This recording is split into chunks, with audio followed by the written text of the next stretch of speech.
NCP Nasiruddin Patwari.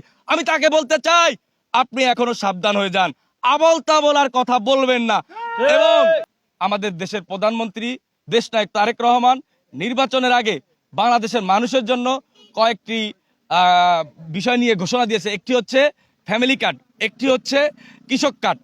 দেশনায়ক Tarique Rahman ক্ষমতায় আসার সাথে সাথে বাস্তবায়নের রূপরেখা শুরু হয়ে গিয়েছে। তারই ধারাবাহিকতায় সারা বাংলাদেশে 25 কোটি বৃক্ষরোপণ কর্মসূচি আছে 5 বছরে।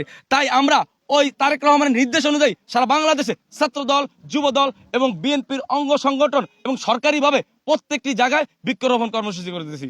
সবার আগে বাংলাদেশ ইদানিংকালে দেশনায়ক তারেক রহমানের বাংলাদেশ যেভাবে এগিয়ে নিয়ে যাচ্ছে সেটা অনেকের পছন্দ হচ্ছে না।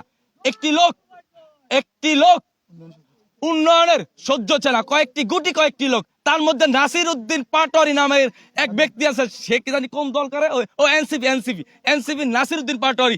আমি তাকে বলতে চাই, আপনি এখনো সাবধান হয়ে যান, আবল তাবল আর কথা বলবেন না। এবং এটা ভোলার মাটি, এটা শহীদ নূরে আলমের ভোলা, শহীদ আব্দুর রহিমের ভোলা, এখানে আপনার জায়গা হবে না। আমি এই ভোলা থেকে আজকে ছাত্র দলের পক্ষ থেকে নাসিরউদ্দিন পাটোয়ারিকে অবাঞ্ছিত ঘোষণা করলাম ভোলায়।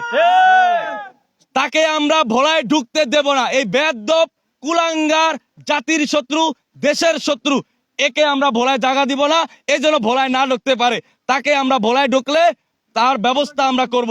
এই বেয়াদবের সারা বাংলাদেশে কোথাও জায়গা হবে না।